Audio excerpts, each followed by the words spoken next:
Hey everyone, it's Kat, and today I am here to talk about grieving the loss of a pet.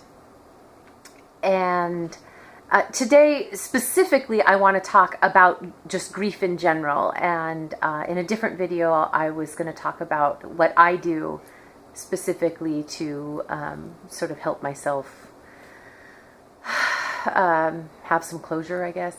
But first of all, the idea of grief. It's been 2 weeks now since I lost Miko, and just got a picture of her just so everyone can see it. There she is.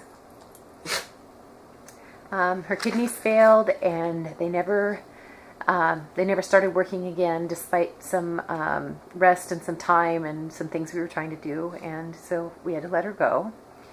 And still really raw for me. People keep asking me, oh, where's your other dog, when we're out, and because not everybody's heard yet. And I did make an announcement on Facebook and stuff like that. Just yesterday I got a condolence card from someone, and I wasn't expecting it, so of course it made me cry. But I do appreciate the fact that people are being supportive, and that's really what I wanted to focus on today.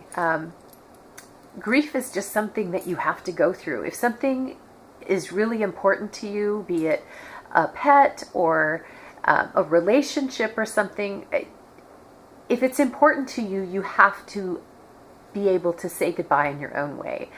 You have to have some period of time in which you are adjusting to a new normal and being able to let things go, and that's what's called grieving. And no one can tell you that your grief doesn't matter. No one. And that applies to just about anything, but I get really tired of hearing, well, it was only a dog. I mean, why do you care so much? Well, first of all, I don't owe this. Okay, if somebody's going to tell me that it was only a dog, or it was only a cat, or it was only a ferret, or whatever, you know what? That person is an asshat. Okay, and I can call them an asshat, and you can do the same and tell them that I said so. But so first of all, I don't owe that person an explanation as to why I feel as deeply as I do and why I'm sad. I don't. And they can't tell me that my grief doesn't matter. Now, I can't force my grief on them and make them grieve too. I mean, okay, so it doesn't matter to them. It matters to me. It does matter to me, and that's what's important. And if somebody's going to say that to me, you know what? I don't need that person in my life. Usually the people who are saying that are people who don't know me very well, or just sort of, they happen to hear that I lost a dog or something like that. And, most people have been very supportive, and I appreciate that, and hence the condolence cards, and people came and have visited and call me, and some of my students took up a collection and bought me a little dog, and then they made a card that they all signed, which I thought was just wonderful. Actually, my students did a lot of really wonderful things, which I'm going to talk about in the video about what I do personally to grieve.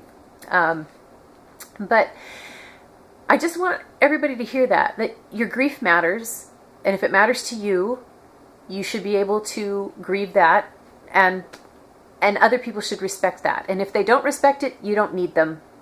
And there are plenty of people, they might not be right around you, but there are plenty of people who do understand.